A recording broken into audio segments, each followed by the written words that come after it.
ప్రస్తుత ఎమ్మెల్యే గారు మొన్న ధర్నా ఎందుకు చేసిరు అని మాట్లాడాను. ధర్నా ఎందుకు చేసానంటే కాళేశ్వరం గురించి, కాళేశ్వరం అంటే ఏందో మీకు కూడా తెలుసు.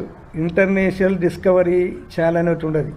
అది ఎంత పెద్ద రాష్ట్రం మీకు అంత గుర్తు. కాళేశ్వరం గురించి సుప్రీంకోర్టు న్యాయమూర్తులు ఏమన్నా తెలుసు, హైకోర్టు న్యాయమూర్తులు ఏమన్నా తెలుసు, అంతా మీకు గుర్తు.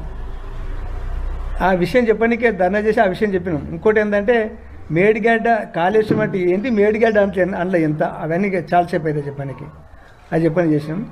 సరే దాంట్లో ఏదో పొరపాటుని పీసీ గోసి మాజీ సుప్రీంకోర్టు న్యాయమూర్తిని నియమించారు, ఏకసభ్య కమిషన్ నియమించారు.